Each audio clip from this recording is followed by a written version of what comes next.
Welcome to IBDeditorials.com. Boasting Weakness by Investors Business Daily, October 21st, 2008. Election 08.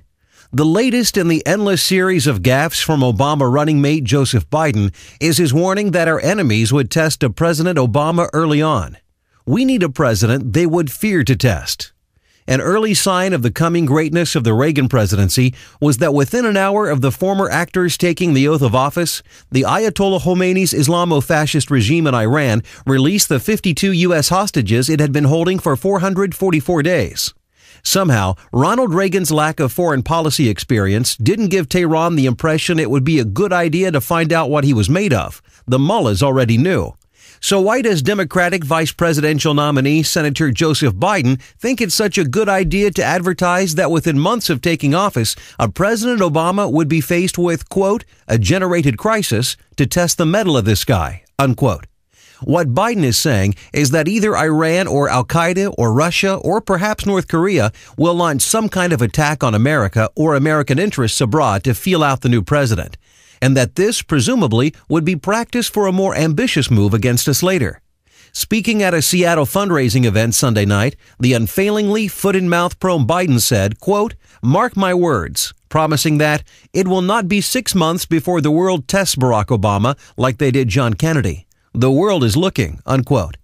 As if promising a terrorist attack or an invasion of Taiwan or a suicide bombing of a U.S. base wasn't enough of a faux pas, Biden went on to implore his audience of donors that, quote, he's going to need help, unquote, that Obama supporters will have, quote, to stand with him because it's not going to be apparent initially that we're right, unquote.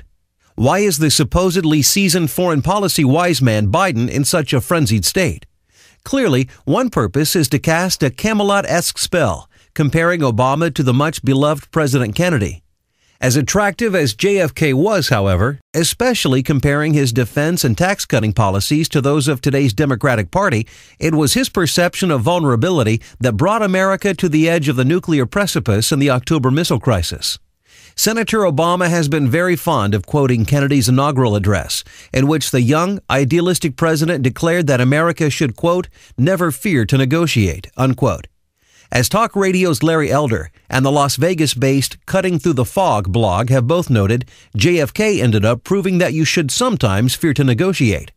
Quote, it was Kennedy's own perceived weakness that caused Russia to move missiles into Cuba, unquote, the Cutting Through blog noted. Soviet Premier Nikita Khrushchev, quote, saw weakness when Kennedy miserably failed to properly implement the Bay of Pigs invasion with military backup, the blog said. The way Kennedy handled the post-Bay of Pigs invasion negotiation for prisoners was also seen as being weak, unquote. JFK rushed to negotiate with Khrushchev, proposing in March of 1961 what became the Vienna Summit, which took place less than 5 months after Kennedy took office, and less than 2 months after the Bay of Pigs fiasco. As Pulitzer Prize-winning journalist Tim Weiner notes in his History of the CIA, Legacy of Ashes, Kennedy, quote, wanted a quiet coup, unquote, against Castro in Cuba and was talked into believing the CIA would deliver him one. Meanwhile, U.S. bombers charged with destroying Castro's Air Force were cut in half at the crucial hour. Russia would have been foolish not to test a president who had demonstrated such incompetence. In Obama's case, it's not just Russia that may want to see how far it can go, but also an Iran well on its way to becoming a nuclear power, Hugo Chavez's Venezuela, the Taliban in Afghanistan, and the Hamas and Hezbollah terrorist groups in the Middle East, not to mention Syria and China.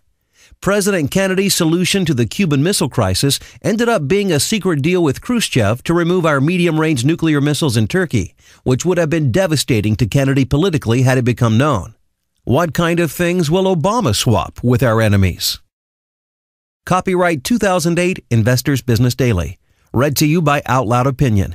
For more podcasts, visit IBDeditorials.com.